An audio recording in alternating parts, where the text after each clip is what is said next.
Hallo Marc, da bist du ja endlich. Hallo Julia, entschuldige bitte die Verspätung. Kein Problem. Der Film fängt erst in 20 Minuten an. Das ist gut, dann haben wir noch genug Zeit. Schau mal, dort ist die Kasse für die Kinokarten. Oh ja, die Schlange ist zum Glück nicht sehr lang. Welchen Film wollen wir heute genau sehen? Ich dachte an die neue Komödie aus Frankreich. Ja, das ist eine super Idee. Ich mag lustige Filme. Ich auch. Nach der Arbeit brauche ich etwas zum Lachen. Guten Tag. Wir hätten gerne 2 Karten für die Komödie um 8 Uhr. Und wir sind beide Studenten. Gibt es einen Rabatt? Ja, das habe ich auf dem Schild dort vorne gelesen. Das wäre toll. Dann sparen wir ein paar Euro. Der Verkäufer fragt nach unseren Studentenausweisen. Hier ist mein Ausweis. Er ist noch ganz neu. Und hier ist meiner. Ich habe ihn immer in meiner Tasche. Wie viel kosten die Karten mit dem Studentenrabatt? Er sagt, eine Karte kostet jetzt nur 7,50 €. Das ist wirklich ein sehr guter Preis für das Kino. Normalerweise kosten die Karten 10 € oder mehr. Dann haben wir heute Glück mit dem Preis. Wo wollen wir im Kinosaal sitzen? Ich sitze am liebsten ganz hinten oben. Warum möchtest du lieber hinten sitzen? Man sieht die Leinwand von dort viel besser. Aber ganz vorne ist man viel näher am Geschehen. Das stimmt, aber dann tut mir oft der Hals weh. Na gut, dann nehmen wir Plätze in der Mitte. Die Mitte ist ein guter Kompromiss für uns beide. Sind in der Reihe 10 noch Plätze frei? Ja, der Verkäufer sagt, die Plätze 8 und 9 sind frei. Super, dann nehmen wir genau diese beiden Plätze. Möchtest du die Karten jetzt bezahlen? Ich kann gerne für uns beide bezahlen. Nein, ich gebe dir das Geld sofort zurück. Das ist nicht nötig. Du hast mich letztes Mal eingeladen. Bist du sicher? Das ist sehr nett von dir. Ja, ganz sicher. Wir sind doch Freunde. Vielen Dank, Julia. Das freut mich sehr. Hier sind unsere Karten für den Film. Reihe 10, Platz 8 und 9. Das ist perfekt. Wir müssen jetzt nur noch zum richtigen Saal gehen. Aber wir haben noch Zeit. Der Film startet mich sofort. Ja, wir können uns noch kurz unterhalten. Ich bin gespannt, ob der Film wirklich so gut ist. Meine Schwester hat ihn gesehen und fand ihn toll. Dann wird es bestimmt ein schöner Abend im Kino. Ich freue mich schon sehr auf die Schauspieler. Ich auch. Der Hauptdarsteller ist wirklich sehr berühmt. Kommen wir jetzt rein oder müssen wir noch warten? Die Tür zum Saal ist noch geschlossen. Dann warten wir hier noch einen kleinen Moment. Marc, bevor wir in den Saal gehen, brauche ich etwas. Was möchtest du haben, Julia? Ein Kinobesuch ohne Popcorn ist für mich kein echtes Kino. Da hast du absolut recht. Das gehört einfach dazu. Gehen wir dort rüber zum Snackstand. Oh, es riecht hier schon so wunderbar nach frischem Popcorn. Ja, der Duft ist wirklich fantastisch. Möchtest du eine große oder eine kleine Portion? Ich denke, eine mittlere Portion reicht für uns beide. Aber wir müssen uns entscheiden. Süß oder salzig? Ich liebe süßes Popcorn über alles. Echt jetzt? Ich mag lieber das salzige Popcorn. Oh nein, das ist ein großes Problem. Warum essen die Leute in Deutschland eigentlich so oft süßes Popcorn? Weil es einfach viel besser schmeckt als das salzige. In vielen anderen Ländern essen die Menschen nur salziges Popcorn. Das kann ich mir gar nicht vorstellen. Es schmeckt ein bisschen wie Chips, nur eben als Popcorn. Vielleicht können wir einfach 2 kleine Tüten kaufen? Das ist eine sehr kluge Lösung für unser Problem. Dann bekommt jeder genau das, was er am liebsten mag. Einmal eine kleine Tüte süß und einmal klein und salzig bitte. Und was wollen wir dazu trinken? Ich habe großen Durst und möchte eine kalte Cola. Ich nehme lieber eine Flasche Wasser ohne Kohlensäure. Möchtest du kein Eis in deiner Cola haben? Nein, danke. Ich mag meine Getränke lieber ohne Eis. Ich nehme viel Eis, damit es richtig kalt bleibt. Sollen wir auch noch ein paar Nachos mit Käsesoße nehmen? Nein, ich glaube, das Popcorn reicht erst einmal.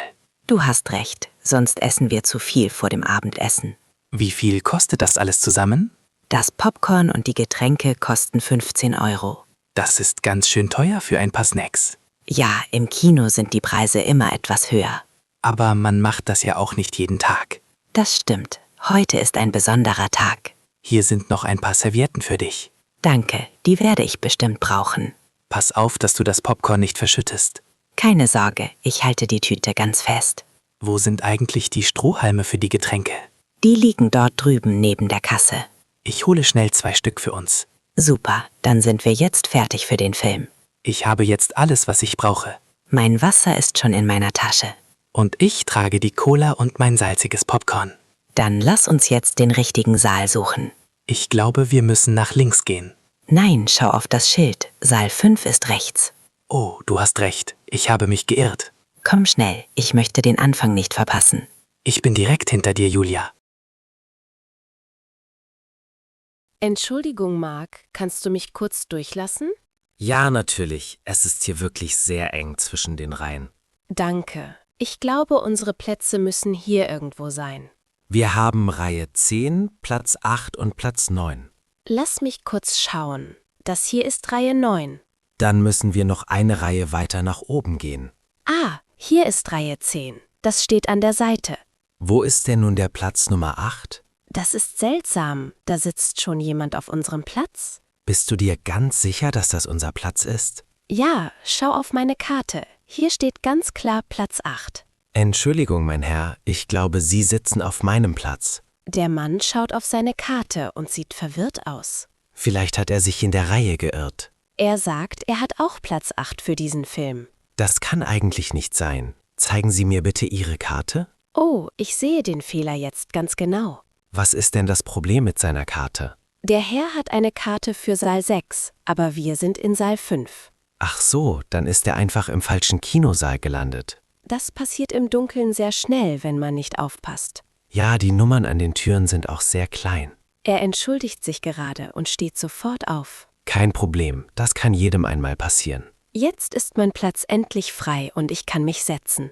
Und ich setze mich direkt daneben auf Platz Nummer 9. Die Sitze sind hier wirklich sehr bequem und weich. Ja, man kann sich hier richtig gut entspannen. Hast du genug Platz für deine Beine oder ist es zu eng?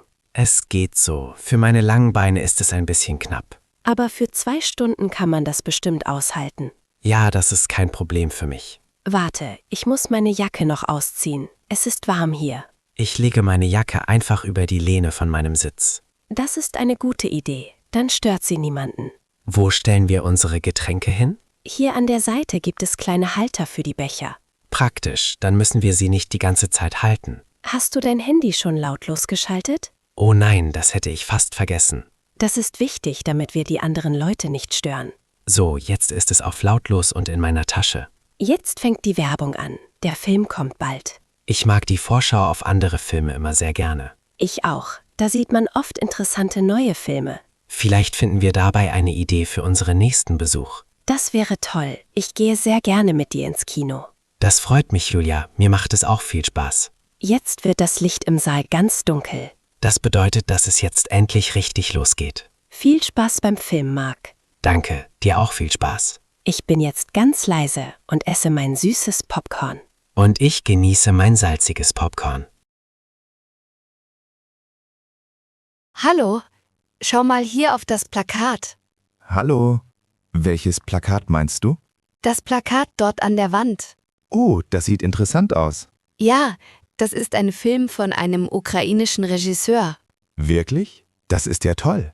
Der Film heißt Shedrick. Ich habe schon viel Gutes über diesen Regisseur gehört. Ich auch. Er hat viele Preise gewonnen. Läuft der Film heute im Kino? Ja, ich glaube schon. Lass uns an der Kasse fragen. Guten Tag.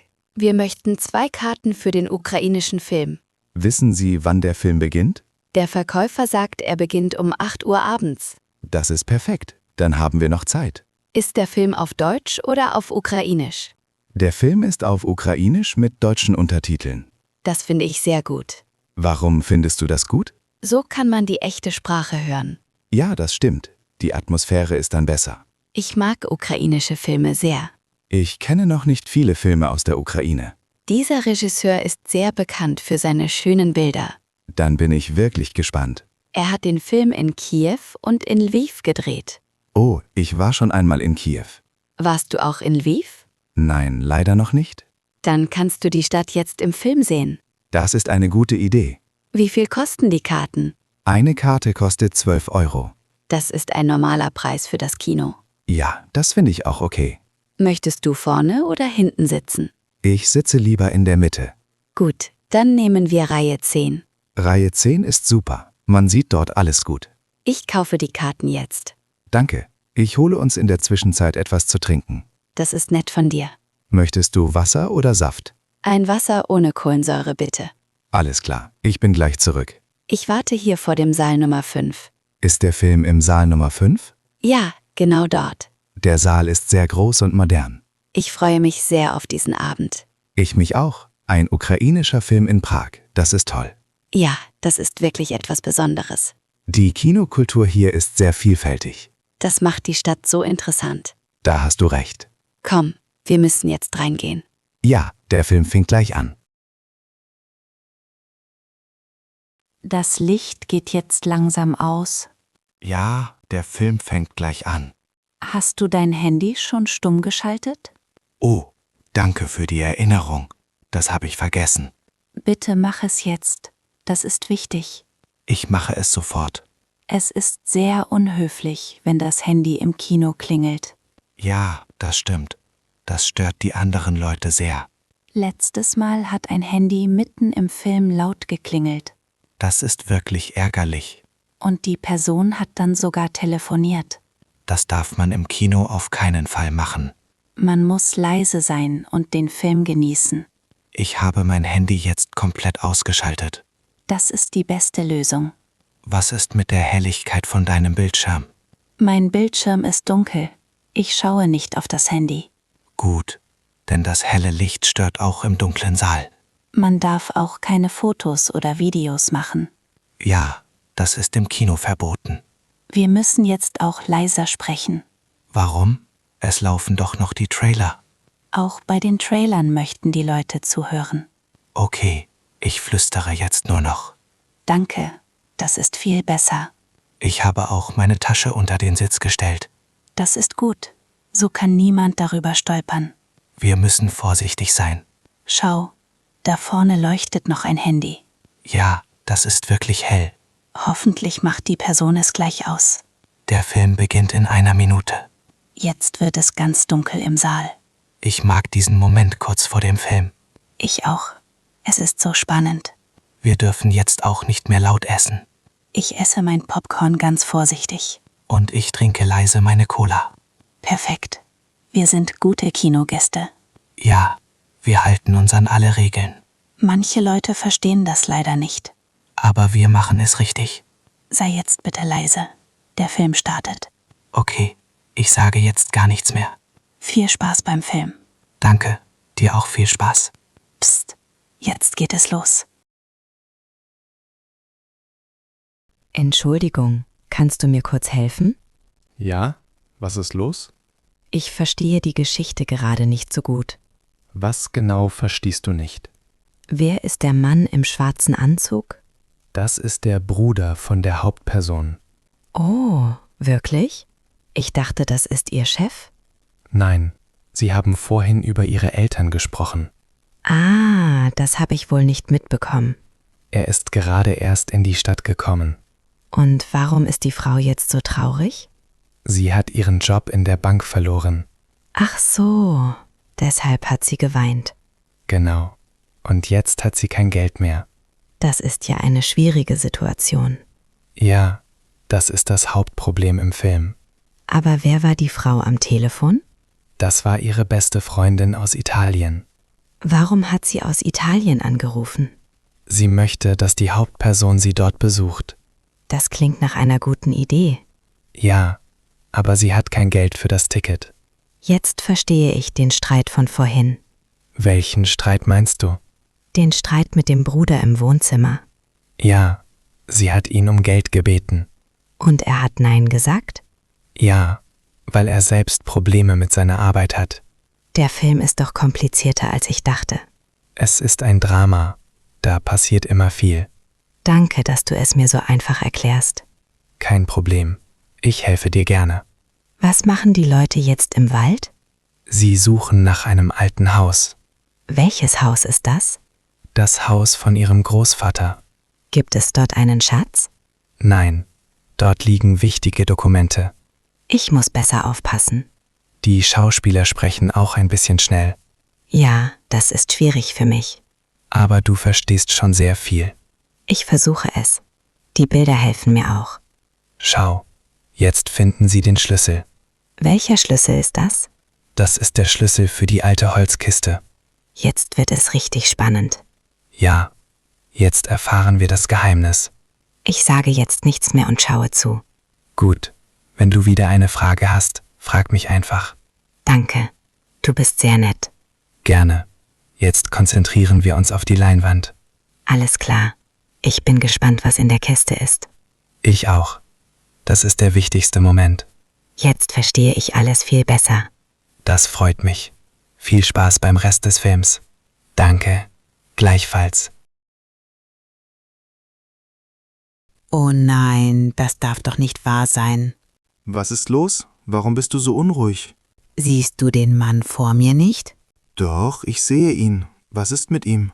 Er ist so unglaublich groß. Ich kann gar nicht sehen. Das ist wirklich ein Problem. Er ist fast 2 Meter groß. Ja, und er sitzt genau in meiner Sichtlinie. Kannst du vielleicht deinen Kopf ein bisschen nach links bewegen?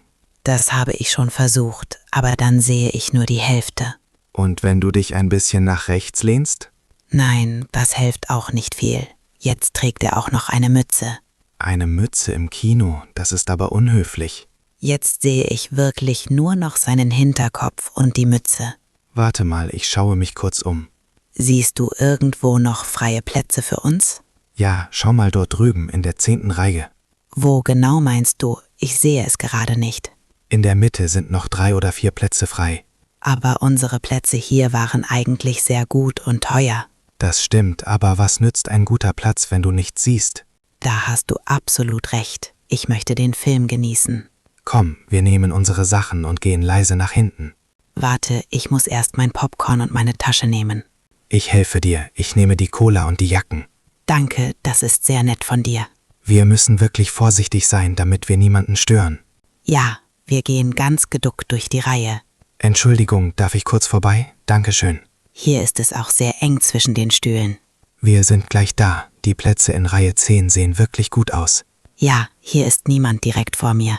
Und wie ist die Sicht von hier aus? Perfekt, ich kann die ganze Leinwand sehen.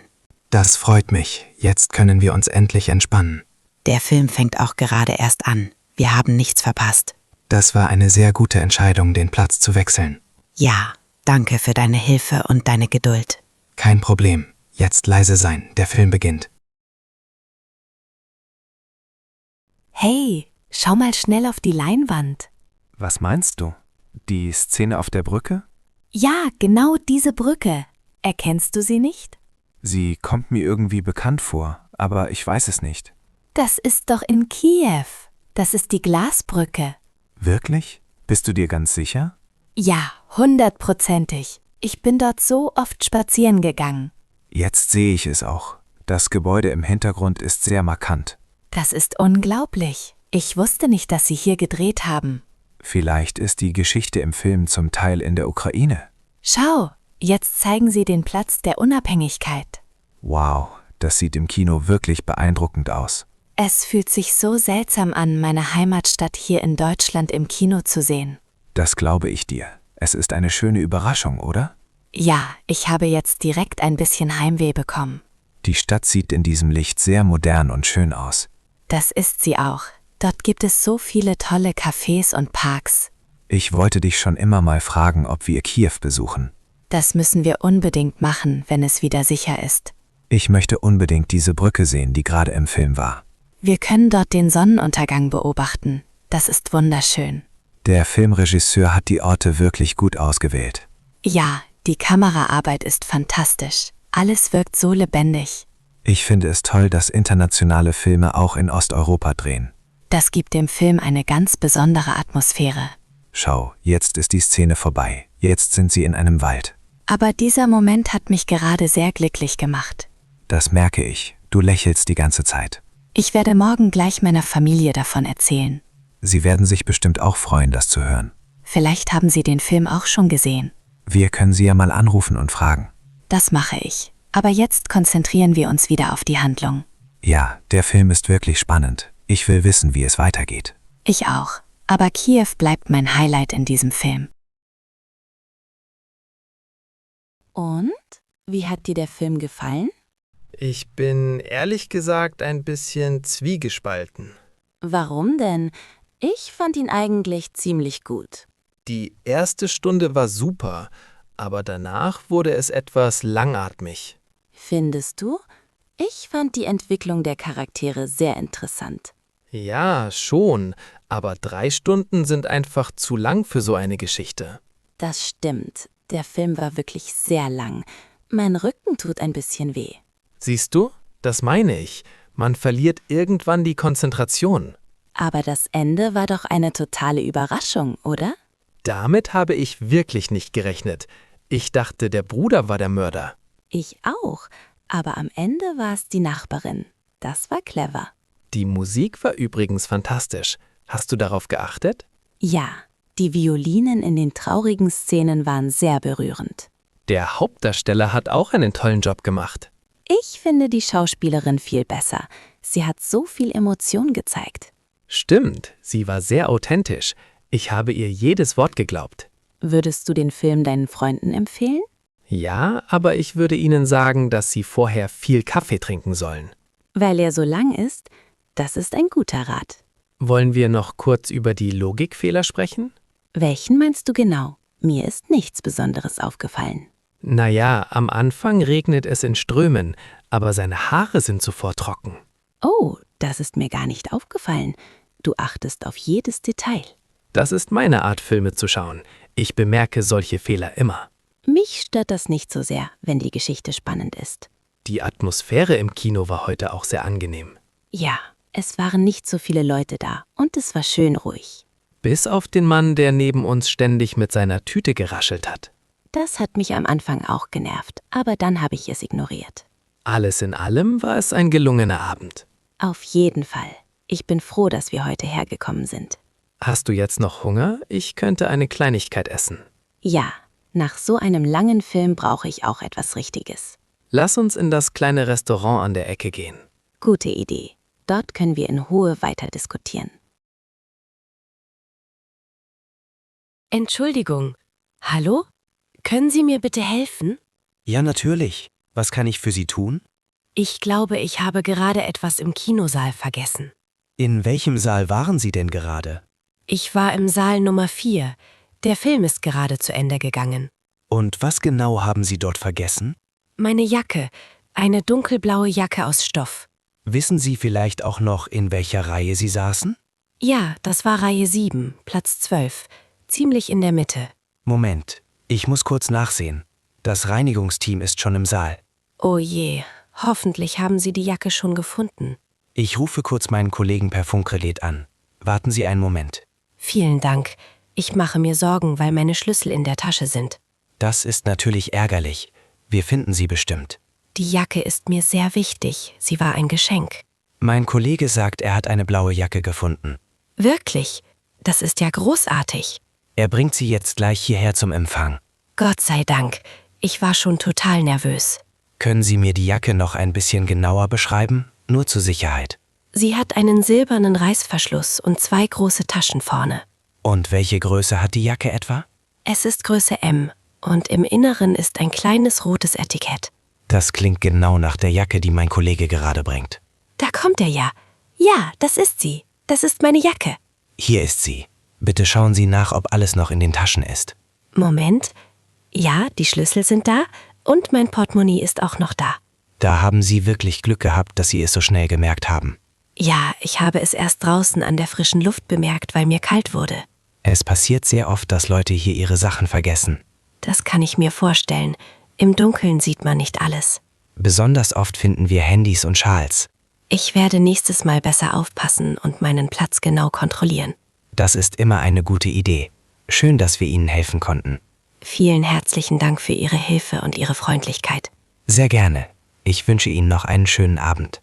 Danke, Ihnen auch. Auf Wiedersehen.